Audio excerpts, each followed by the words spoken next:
এখানে ভারত একটি মাত্র মিত্র শক্তি, যারা মুক্তিযুদ্ধের সময় আমাদের কাঁধে কাঁধ মিলিয়ে নিজেদের রক্ত ঢেলে দিয়ে এই দেশ স্বাধীন করে দিয়েছে। নিজেদের রক্ত ঢেলে দিয়ে এই দেশ স্বাধীন করে দিয়েছে। ভারতের ট্রেন বাংলাদেশে না আসুক, ভারতের ট্রেন বাংলাদেশে না আসুক, ভারতের ট্রেন ভাই বাংলাদেশে না আসুক, এই রকমের যদি হাজারবার লাখোবার কুটিবারও যদি বইলা মুখের লাড্ডু ফানা বাইর করে ফেলান বাংলাদেশ সরকারের, বাংলাদেশের জনগণের প্রতি, ঠিক আছে, কোনো মাথা ব্যথা নাই। বাংলাদেশের জনগণ কি বলল কি না বলল ওটা জনগণের মধ্যে, আর বাংলাদেশ সরকার কি করলো আর কি না করলো ওটা বাংলাদেশ সরকারের মধ্যে। বাংলাদেশের জনগণ কোনো মাথা ব্যথা করতে পারবে না, কোনো কথা বলতে পারবে না। যদি কোনো কথা বলে তাই রাত্রের অন্ধকারে গায়েব করে দিবে, অথবা চোখের সামনে কোনো একটা কিছুতে ঝামেলায় বাজাইয়া আস্তে লইয়ে যাইবে গোয়াল ঘরের ভিতরে। এইটাই কি বর্তমানে বাংলাদেশের আইন না? বাংলাদেশ যে একটা মগের মূল্যকে পরিণত হয়েছে এইটা আমি আগেই বলছি। আরে ভাই, বাংলাদেশের নাগরিক, আমি বাংলাদেশের একজন সচেতন নাগরিক হিসাবে বাংলাদেশের দেশটাকে নিয়ে কথা বলতে পারবো, বাংলাদেশের নিয়ে সমালোচনা করতে পারবো, এইটাই তো স্বাভাবিক। স্বাভাবিক না? যদি কথা না বলতে পারি তাহলে আমি বাংলাদেশের নাগরিক কেমনে হইলাম? আর যদি কথা বলার যোগ্যতা না রাখি তাহলে সংসদে পাশ করান যে বা দেশ নিয়ে কেউ কথা বলতে পারবে না, দেশের পাইন মারা যাওক, দেশের আকাশ ভরা তারা হোক, ঠিক আছে, দেশের সবাই পিছন দিয়ে মাইরা একদম চাঁদের দেশে পাঠাই দেওক দেশ, কিন্তু দেশের জনগণে কথা বলতে পারবে না, এটা সংসদে পাশ করেন পারলে, ঠিক আছে। কথা হচ্ছে আমি একটু লেভেলে আসি, ঠিক আছে। ভারতের ট্রেন বাংলাদেশে ঢুকবে চুয়াডাঙ্গা দিয়া, চুয়াডাঙ্গা দিয়ে ঢুইকা ভুটান বের হয়ে যাবে, বাংলাদেশের জনগণ হা করে তা চাইয়ে থাকবে, তাছাড়া তো আর কিছু করার নাই। কি করবে আর কি করবে? বাংলাদেশ সরকারের, বাংলাদেশের জনগণের যুক্তি অথবা ইচ্ছার যদি একটু দাম থাকতো তাহলে ভারত যাইয়ে যে চুক্তিগুলো সাইন করে আইছে অন্তত বাংলাদেশের জনগণের, ঠিক আছে, একটা সম্মতি লওয়া ইচ্ছা তার থাকতে পারতো, কিন্তু নাই, কিন্তু নাই, ইচ্ছা নাই তার। কথা হচ্ছে ভারতের ট্রেন বাংলাদেশ দিয়া কেন যাবে? মানুষ বলে, আমাদের প্রধানমন্ত্রী বলে যে এই যে ভারত নাকি আমাদের একটা মিত্র শক্তি, যুদ্ধের সময় নাকি বাঙালির সাথে ভারত কাঁধে কাঁধ মিলাইয়া বুকের রক্ত নাকি ঢাইলে দিছে, তারা নাকি আমাদের দেশ স্বাধীন করে দিয়ে গেছে, ইয়ে বলে বাংলাদেশ সরকার। আর থাকতে পারবেন দেশে? দেখবেন যে ইন্ডিয়ার ভারতের লোকজন ইয়ে কইবে যে তোকে দেশ স্বাধীন মোরা করে দিয়ে গেছি, তোরা মগউফরে কেমনে কথা কও, এই কইবে না ভারতের লোকজনে, আমাদের সরকার কয় এই কথা। তো আমার কথা হচ্ছে যে আমি সম্মানের সহিত বলতেছি যে বাংলাদেশ সরকারকে, যেহেতু ভারতের লোকজন আমাদের দেশটা স্বাধীন করে দিয়ে গেছে, তাহলে গণনা কইরা তাদেরও মুক্তিযুদ্ধের কার্ড দেওয়া হোক, তারাও মুক্তিযুদ্ধের ভাতা পাওক। পাওয়া দরকার না? যোগ্য যারা তারা তো পাইবে, অবশ্যই পাইবে না? এখন কথা হচ্ছে আমার যে বাংলাদেশের ভিতর দিয়ে যে ভারতের ট্রেন যাইবে, এটা আপনি আমি ভালো মতো জানি যে বাংলাদেশের কত % লোকের সম্মতি আছে। আমাদের দেশের ভাগ আমরা অন্য কাউকে কেন দেব ভাই? কেন দেব? অন্য দেশকে কেন দেব আমরা? আচ্ছা জানলাম দেব, দেওয়ার তো একটা কারণ থাকবে, অবশ্যই কারণ থাকবে। কারণটা হলো কি, ভারত আমাদের জন্য কি করছে? কি করছে ভারত আমাদের জন্য? পূর্ব কোনো ঘোষণা ছাড়া পেঁয়াজ রপ্তানি বাংলাদেশে বন্ধ করে দিছে। এই যে কিছুদিন আগে আপনাদের সবার খেয়াল আছে যে 40-50 টাকা পেঁয়াজ, সেই পেঁয়াজ লাদ দিয়ে 150-200-তে ঢুকে গেছে। কোনো পূর্ব ঘোষণা ছাড়া পেঁয়াজ রপ্তানি বন্ধ করে দিছে, ঠিক আছে।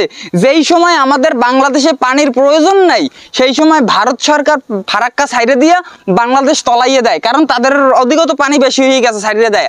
আর যখন আমাদের দেশে পানির প্রয়োজন তখন ফারাক্কা আটকাইয়ে দেয়, তাদের দেশে পানি আটকাই সব রাইখে দেয়, আর বাংলাদেশ এদিকে একদম মরুভূমি হয়ে যায়। এই হয়েছে অবস্থা। তিস্তা ফারাক্কার চুক্তি বাংলাদেশ সরকার এত বছর পর্যন্ত ক্ষমতায় থাইকা বাংলাদেশ সরকার এই তিস্তা চুক্তি সাইন করাইতে পারলো না। এই চুক্তির কোনো অবসান ঘটলো না, বাংলাদেশের মানুষ কোনো শান্তি পাইলো না, আর বাংলাদেশ সরকার গিয়ে ভারত সরকারের সাথে চুক্তি করে বাংলাদেশের ভিতর দিয়ে ভারতের ট্রেন যাইবে ভুটানে, আর বাংলাদেশের মানুষ চাইয়ে চাইয়ে দেখবে। এইটা কি একটা যৌক্তিক? এটা কি একটা যৌক্তিক হইলো? কিছুদিন পর দেখবেন কি জানেন, যে এই ট্রেনের উপর ভারতের লোকজন নিজেরাই ঢিল মারবে, আর নিজেরাই কইবে যে বাংলাদেশের ভিতর দিয়ে আমাদের ট্রেন যায়, এই ট্রেন ঝুঁকিপূর্ণ, তাই এই ট্রেনের নিরাপত্তার জন্য ভারত সেনা ঢুকবে, সৈন্যরা ঢুকবে, এই যে ট্রেনের নিরাপত্তা দেওয়ার জন্য ভারত দিয়ে সৈন্য পাঠাইবে। ওই সৈন্যরাই দেখবেন আস্তে আস্তে দেশটারে দখল করে নেবে। কথাটা অবাক মনে হইলেও ঠিক আছে, সম্ভব, অসম্ভব কিছু না, ঠিক আছে, সম্ভব। কার মনে কি আছে এটাই হচ্ছে বড় কথা, ঠিক আছে। আপনি এই যে গ্রাম অঞ্চলে যে সংসদ ভবনগুলো আছে না, যেগুলার আমরা বলি চায়ের দোকান, আপনি যান, মুরব্বী থেকে গুড়াগাড়া যা আছে সবাই দ্বারা জিগান, এই যে কাহিনীটা, এই যে ট্রেন চলবে বাংলাদেশে ভারতের, এই জিনিসটা কেউ প্রশ্রয় দিচ্ছে না, বাংলাদেশের জনগণ চাচ্ছে না। তো কথা হচ্ছে, বাংলাদেশের 17 কোটি জনগণের যদি 10-15 কোটি মানুষ এটার বিপক্ষে থাকে, তাহলে বাংলাদেশ সরকার এটার পক্ষে থাকে কিভাবে? আমার কথা হচ্ছে এইটা, বাংলাদেশ সরকার কাজ করবে জনগণের সম্মতি নিয়ে, তো জনগণের অসম্মতিতে সে কেন কাজ করবে? এটা হচ্ছে আমাদের কথা। সে পদ্মা সেতু করছে বাংলাদেশের দেশের জন্য, আমরা এই পদ্মা সেতু থেকে চলাফেরা করতেছি, আমাদের উপকার হচ্ছে, হ্যাঁ বাহবা জানাই, সেজন্য আমরা বাহবা জানাই, কিন্তু আমাদের দেশের, বাংলাদেশের ভাগ আমরা অন্য কোনো দেশকে কেন দেব? এটাই হচ্ছে কথা। হ্যাঁ দেব, যদি তারা আমাদের বন্ধু হতো তাহলে দেব, কিন্তু অনেক পাচাটা লোক বলে যে বাংলাদেশ ভারত নাকি একই মায়ের গর্ভের দুই ভাই। অনেক পাচাটা লোক বলে, ওইসব লোক নিয়ে আমার কোনো কথা নাই। তো কথা হচ্ছে যে এই যে বাংলাদেশ দিয়া ভারতের ট্রেন চলবে, তা কি আমাদের সার্বভৌমত্ব নষ্ট হবে না? হ্যাঁ অবশ্যই হবে, কিন্তু আমাদের বাংলাদেশ সরকার এটা মানতে পারতেছে না। ভারতের কাছে বাংলাদেশটাকে বিক্রি করে দেওয়া হচ্ছে না। কিছুদিন পর দেখা যাবে যে মানুষ বলবে, ইন্ডিয়ার লোক, যে বাংলাদেশ আবার দেশ কি? বাংলাদেশ হচ্ছে ভারতের ভিতরেই আলাদা একটা রাজ্য। তখন কেমনটা লাগবে আমাদের বলেন? আমাদের স্বাধীন যে দেশ, আমাদের দেশটা যে স্বাধীন, এইটা ভারত সরকার মনে হচ্ছে মানতেই পারে না, এইরকম একটা অবস্থা, ঠিক আছে। আর কথা বলতে চাচ্ছি না, এখন কথা হচ্ছে যে বাংলাদেশের জনগণ এখন কি করবে। মানুষ তো এই বাংলাদেশ সরকারের পতন ঘটানোর জন্য একদম উপড়ে পড়ে নেমেছে না। বাংলাদেশের মানুষকে আমি বলতে চাই যে আওয়ামী লীগের যে প্রতিপক্ষ একটা দল, ভারী একটা দল বিএনপি, কিছু করতে পারছে না, তো আপনি কি করব, তাই না? বিষয়টা এমন না। তো কথা হচ্ছে যে জিয়াউর রহমান, বঙ্গবন্ধু শেখ মুজিবুর রহমান খুবই ভালো মানুষ, আমার খুবই প্রিয় দুইজন মানুষ বাংলাদেশে, ঠিক আছে। তো কথা হচ্ছে জিয়াউর রহমান, বঙ্গবন্ধু শেখ মুজিবুর রহমান এরা নেতৃত্ব দিয়েছে, যুদ্ধ হয়েছে, যুদ্ধে আমরা স্বাধীন হয়েছি, দেশ স্বাধীন হয়েছে 30 লক্ষ মা বোনের তাজা রক্তের বিনিময়, নাকি? বিষয়টা এরকম না।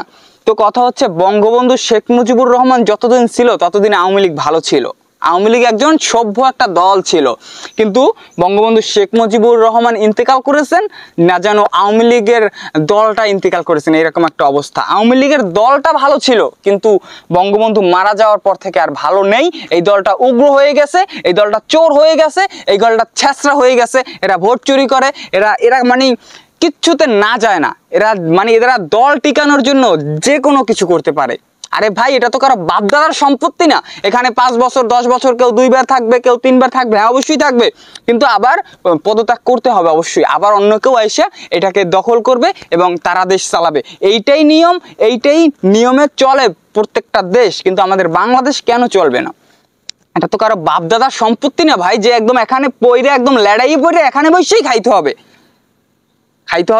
জনগণ যেটা চায় সেটা তো দেখতে হবে অবশ্যই। তো এখানে এখন কথা হচ্ছে, আমি বাস্তব কথা বলতে আসছি ভাই, ঘুষ খাওয়ার সুযোগ নাই, কারণ যেসব কথা বলতে আসছি ভাই গায়েব হয়ে যাইতে পারি, ঠিক আছে। একটু পানি খাইয়া লই, কারণ যেসব কথা বলতেছি যে গলা শুকাইয়ে যায়, কারণ তাদের যে আচরণ তা তো আপনারা ভালো মতোই জানেন।